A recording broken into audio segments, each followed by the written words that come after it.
los alumnos vivan cotidianamente y a partir de ahí crear escenarios de aprendizaje para que los alumnos vayan desarrollando y vayan comprendiendo y vayan construyendo nuevos aprendizajes.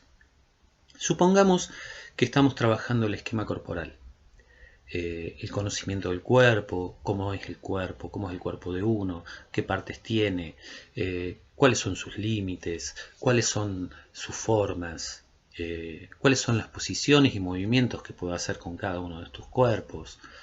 Bueno, en fin, todos los contenidos del esquema corporal. ¿Por qué no ligarlo con los cuerpos de la familia o del entorno cercano a los niños? ¿Cómo son los cuerpos de los miembros de mi familia? ¿Qué posibilidades tienen de acción los cuerpos de las personas que componen mi familia? ¿Son distintos unos de otros? ¿Qué gesto les recuerda a algún miembro de su familia? ¿Qué cosas hacen con el cuerpo los miembros de mi familia?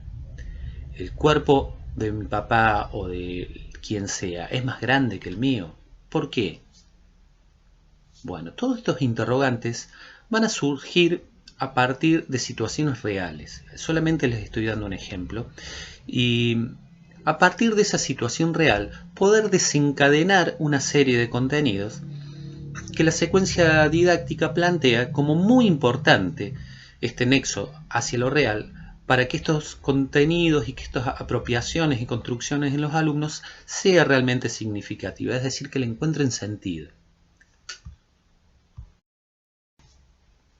En la construcción de la secuencia didáctica no hay una sumatoria de actividades sin sentido unas con otras, sino que son todas actividades pensadas en un contexto y sumamente relacionadas unas con otras. Y por otro lado, esta selección de actividades dentro de la secuencia didáctica tiene que favorecer la construcción a partir de los saberes previos. Esto lo voy a repetir una y otra vez. Y de los nexos con la realidad. Por lo tanto, si yo elijo actividades aisladas unas de otras y que las de esta clase no tienen nada que ver con la anterior y con la posterior, no voy a estar favoreciendo el proceso de construcción de aprendizajes. Estas tareas o estas actividades dentro de la secuencia didáctica tienen que ser cosas que los alumnos puedan hacer, pero que a su vez los desafíen, que los pongan a pensar, que los pongan a analizar, que movilicen su cuerpo, porque obviamente nuestra área es a partir del movimiento y los compromisos motores dentro de nuestras clases tiene que ser importante. Si nuestras clases son ricas en análisis, en pensamiento, pero no nos movemos, entonces no estamos cumpliendo con uno de los objetivos básicos de la educación física. Decía que estas actividades tienen que ser desafiantes en el sentido de que los hagan analizar y pensar y también moverse en cuanto a la construcción de nuevas cosas. Pero no tienen que ser imposibles de realizar. No podemos tratar de plantear cosas que para determinado grupo de edad no pueda cumplirse. Dentro de una secuencia didáctica también tenemos que pensar en la progresividad de los aprendizajes que vamos proponiendo. Al ser un modo especial de planificar, las secuencias didácticas tienen actividades o tareas de inicio a cierto tema, contenido, tienen actividades y tareas de desarrollo propiamente dicho, donde los contenidos realmente pueden llegar a ser apropiados por los alumnos, y tienen actividades o tareas de cierre de esa secuencia didáctica, en la que se hacen momentos de análisis, de reflexión, de ver lo que se comprendió y lo que no se comprendió, lo que realmente se pudo apropiar al alumno. No hay que confundir estos tres componentes de la secuencia didáctica que yo mencioné con los momentos de la clase que sí tienen un nombre similar o parecido o igual, que es el momento de inicio, de acogida, el momento de desarrollo, el momento de despedida, de cierre. No, acá en la secuencia didáctica estamos hablando de un proceso mucho más amplio, de varias clases, en las que se hace la introducción a un tema o a un contenido, se hace el desarrollo de ese contenido fuertemente en varias clases y luego se hacen actividades de cierre. Pero esto lo que nos está marcando de manera intrínseca es que los contenidos siempre tienen que ser puestos a disposición de los alumnos de una manera progresiva, desde lo simple hacia lo complejo, desde actividades que los introduzcan en estos temas con un nexo hacia lo real, hacia actividades de cierre donde puedan poner y plasmar todo lo que han aprendido, pasando por el medio por actividades donde los alumnos se apropien. Ojo, vuelvo a repetir, no confundir con los modelos, con los momentos de la clase.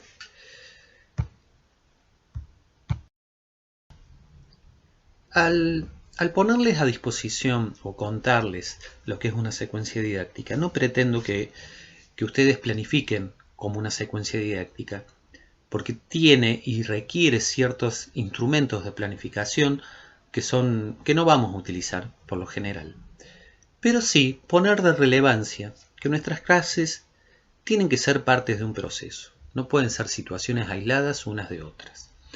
Que al momento de planificar, y esto tiene que ser un instrumento de planificación, yo tengo que pensar desde lo grande hacia lo pequeño. Primero marcar el rumbo en cuanto a lo que yo quiero durante el año. Luego marcar el rumbo en cuanto a lo que yo quiero en algún momento del año en particular, que es la unidad didáctica, y a partir de ahí poder insertar dentro de esa unidad didáctica la determinada cantidad de clases que la compongan, pero que formen un proceso y que tengan coherencia unas con otras, ¿sí? Que pueda retomar cosas de la clase anterior para la siguiente y así sucesivamente. Por eso, en esta instancia de su proceso de formación docente, es importante que ustedes logren ver que no siempre es válido esta cuestión de leer una actividad en algún lugar y poder copiarla en una clase en particular. Siempre y cuando yo a esa manera de apropiarme de actividades, que sí es válida, no la ponga dentro de un contexto, no le dé nexos con otras actividades, no le dé significatividad en cuanto al contenido y en cuanto a las formas que yo pretendo que aprenda el alumno. Es por esto que para esta clase les voy a proponer una pequeña actividad de devolución en la que ustedes van a observar un video en la que un grupo de niñas hace una actividad que es de esquema corporal. Está bastante clara, ustedes obsérvenla. Y a partir de la observación de esas actividades les propongo un juego en la que van a tratar de pensar alguna actividad previa a esa que ustedes ven en el video y alguna actividad posterior, tratando de hacer formar esa actividad que ustedes ven de manera aislada en el video como parte de un proceso, como parte de algo que trasciende la actividad en sí misma, sino que sirve de conexión para un hecho real o para luego posteriormente poder continuar con cosas que se vieron en esa actividad en otra actividad posterior. Es decir, es un juego bastante complejo en el sentido de que ustedes van a tomar una actividad externa, que es la que está en el video, y a partir de ahí imaginar el proceso. Hacer actividades anteriores a esa que ustedes observan en el video y hacer actividades posteriores. ¿Para qué? Para hacerlos pensar en que los procesos son siempre mucho más importantes que las actividades en sí. Que los modos en que yo intervengo dentro de ese proceso van a marcar el proceso de aprendizaje de los alumnos y alumnas. Y que muchas veces las actividades pueden ser geniales, pero si yo no las pongo en un contexto determinado, entonces van a carecer de significatividad y de proporcionarle a los alumnos un aprendizaje realmente importante. Como siempre les digo, esta forma de enseñar desde la cátedra muchas veces no les va a dar soluciones, sino que les va a dar problemas. Es decir, yo en ningún momento, o trato de no hacerlo al menos, no les voy a decir tienen que hacer las cosas así, así, así, así, que sería mucho más fácil. Si no, los pongo a pensar, les hago preguntas, les propongo situaciones problemáticas y a partir de ahí que ustedes traten de resolverlas, porque me parece la forma adecuada en la que ustedes se pueden ir apropiando de cosas. Eh, Como siempre, obviamente, a partir de la vista de la clase y de la actividad que tienen que realizar, pueden consultar por cualquier medio para ver si la pueden resolver de mejor manera o si no han comprendido algo. ¿Sí?